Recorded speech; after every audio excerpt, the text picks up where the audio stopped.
안녕하세요. 강화이티 박정입니다. 오늘도 여전히 강화뉴스의 박재영 기자 나오셨습니다. 네, 안녕하세요. 반갑습니다. 사실 뭐 우리 사회에 입찰에 관한 거는 일반인들이 접근하기 어려운 조금 불편한 내용이 있는데 네네. 이번엔 뭐 학교, 초등학교 통학버스 입찰이 문제가 됐나요? 예. 그 입찰에 이제 낙찰이 됐는데 네. 학교 측에서 계약을 안 해주는. 낙찰이 됐는데 안 했는다. 그럼 예, 학교 예. 측에서도 괜히 하지 않고 뭔가 이유를 대겠죠? 좀 학교를 소개하시죠. 어떤 학교인지. 저기 부른초등학교. 부른초등학교. 부른면에 있는 부른초등학교. 예. 통학버스 한 대. 한 대. 예. 이제 입찰을 통해 가지고 예. 이제 낙찰이 됐는데요. 음. 학교 측에서는 낙찰 안 됐다라고 이렇게 표현을 하는데. 네. 학교 측에서 이제 이게 2월 달에 진행이 됐거든요. 네. 근데 벌써 3월이잖아요. 네네. 벌써 학기가 시작이 됐고, 음. 현재는 지금 기존 업체가 한 달간 임시로 지금 이제 버스를 운행하고 있는 건데요. 네. 이제 그 왜 계약을 안 해주냐. 이제 핵심이 그 입찰 공고를 할 때, 공고일 현재 그 어린이 안전 차량 기준을 그 기준에 맞는 버스를 소유하고 있어야 되는데, 그렇지 못하다라는 이유를 대고 있어요.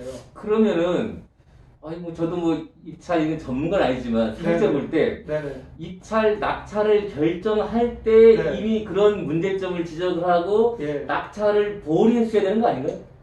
이제 그 일단은 1순위 네. 순위가 정해지잖아요. 뭐 최저가 입찰인가요? 그렇죠. 네. 최저가 입찰이고 그래서 순위가 정해지고 네. 그러면 이제 우선순위에 있는 사람이 이제 적격 심사 서류를 제출을 하고 네. 문제가 없으면 최저가로 그 입찰한 업체가 이제 돼서 계약으로 이어져야 되는데 서류는 제출했는데 이제 학교 측에서 아무 소식이 없는 거죠. 그러면 그 최저가로 1순위가 되는 사람은 그렇죠. 낙찰이라고 보고 서류를 낸 거고 그렇죠. 학교 측은 당신이 최저가 1순위지만 네네. 이러한 하자가 있기 때문에 그렇죠. 완전한 낙찰이 아니다라고 주장한다는 거죠. 그렇죠. 그게 그 이유가 학교 측이 주장하는 이유가 뭐라 그랬죠? 그 공고문을 낼 때 공고일 현재 네. 어린이 안전 기준에 적합한 그 버스를 소유하고 있었어야 되는데 네. 그 당시에 이제 소유하고 있지 않았다라는 건데요. 네, 공고일 그 현재. 공고일이 2월 10일입니다. 네. 그리고 이 구조 변경을 통해 가지고 그 어린이 그 안전 차량을 소유하게 된 시점이 2월 19일. 네. 그리고 개찰이 이루어진 날짜는 2월 22일이에요. 네. 그래서 지금 이제 이 업체 쪽에서는 계약하기 전에 이 조건을 어쨌든 어린이 안전 때문에 그런 조건을 요구를 하는 거니까 계약하기 전에 그런 조건을 갖고 있으면은 그건 정당한 거 아니냐 이런 주장인 거죠. 근데 이제 학교는 그 입찰 공고 그 형식상의 문구가 네네. 입찰 공고 현재 갖고 있지 않았으니까 안 된다고 하는데 예. 근데 다른 학교들은 어떻게 하나요? 그럼? 다른 학교들 지금 다 이게 1년에 한 번씩 다 매번 그 재계약을 하는 것 같고요. 네. 제가 한 5개 학교를 찾아봤는데 네. 이게 공고일 현재라는 기준을 둔 데는 없었습니다. 그러면은 이제 그 입찰 공고일 현재까지 아니더라도 낙찰하고 실제로 이제 운행할 시간이 있으니까 그렇죠. 이 사이에만 준비하면 되는 게 어떻게 보면 상식인데 그렇죠. 일반 차가 아니라 네네. 그거는 그 평상시에 그런 차를 갖고 쓸 수가 없으니까 쓸 수가 없으니까 그렇죠.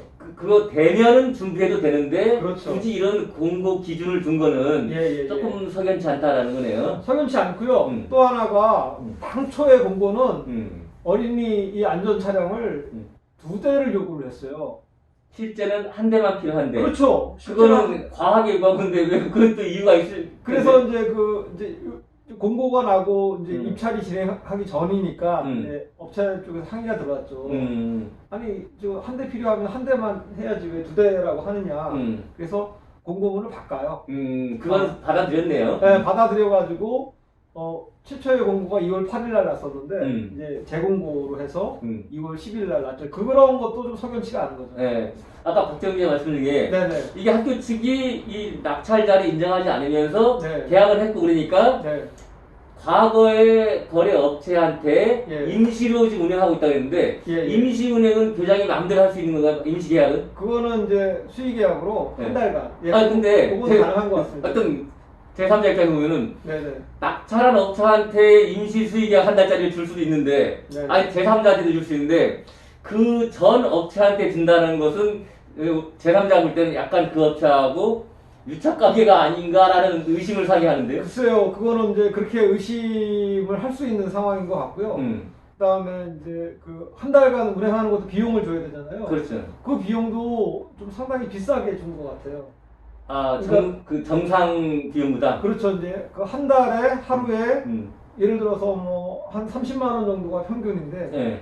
한 33만 원 네. 계약을 한다던가 음. 이거는 이제 좀 더 이제 검토가 필요한 건데 음. 어쨌든 기존 업체한테 음. 뭐 그건 그럴 수 있다고 봅니다. 왜냐하면 이제 익숙하니까 1년 동안 해왔기 때문에 익숙하니까 이제 아직 그런 이제 논란이 있으니까 논란 전까지 한 달 정도 운행을 하는 거는 뭐 그럴 수 있다고 보는데 이게 또 이제 문제가 뭐냐면 이게 어쨌든 그 정상적으로 진행이 됐으면 3월부터 그 했어야겠죠. 차기 년도 2월까지예요.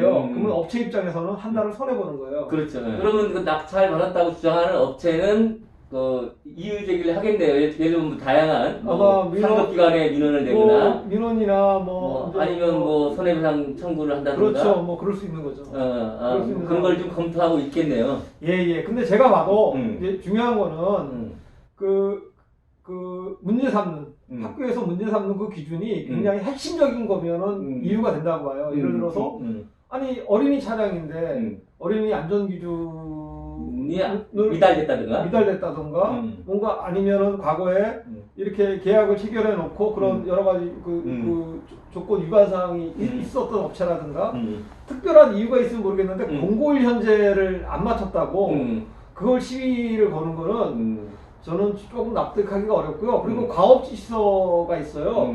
과업지시서에는 또 그것도 좀 명확하진 않은데 과업지시서에는 계약일까지 계약을 체결하는 날 전까지만 갖추면 되는 것처럼 또 이렇게 해석이 되는 그런 조항들이 있거든요. 과업지시서라는 거는 좀 이게 이 부른초등학교만의 문제가 아니고 일반 보편적인 약간 비슷한 건가요? 아니요. 그 부른초등학교에 공고문이 있고요. 공고문에 대한 과업지시서가 있습니다. 아니 근데 그런 과업지시서는 예를 들면 표준약관처럼 뭐 다른 학교들도 다 비슷할 테니까 그 비슷한 게 있을 것 같은데요. 아니 저기 비슷하고요. 다 대부분이 다 대동소이하고요.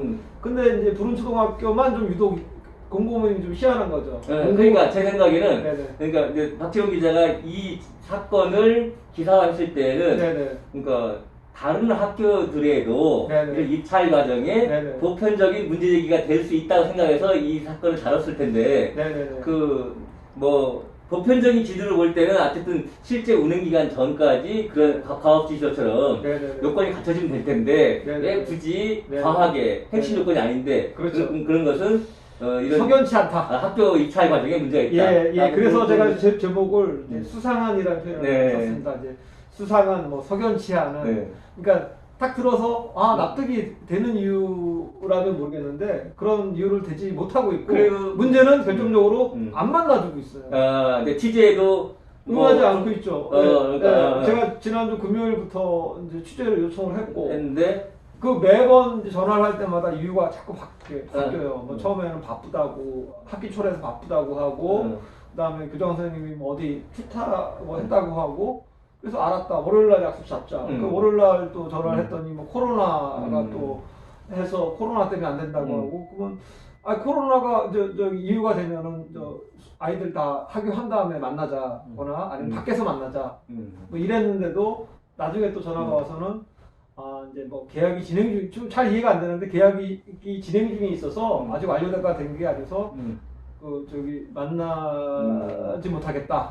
이런 답변이 왔고요. 하여튼간 학교 측이 굉장히 석연치 않은 그런 반응들을 보이고 있습니다. 어쨌든 뭐 어떻게 보면 공공기관인데 좀 투명하지 않은 것 같다는 느낌이 드는 거죠. 그래서 지금 근데 이제 이런 것들이 제가 이제 얘기 듣기로는 이 부른초마 요 사건은 부른초만의 문제지만 이 통학버스 입찰과 관련해서는 다양한 문제점들이 있는 것 같습니다. 그렇죠. 그래서 이제 그런 것들은 추후로 이제 취재를 좀 해서 좀 그 추후에 보도를 좀 할 예정으로 있습니다. 네, 알겠습니다. 우리 사회에 뭐 문제가 한두 가지는 아니지만 우리 박재훈 기자가 강화 사회 곳곳에 여러 가지 불투명한 것들을 조명하고 있네요.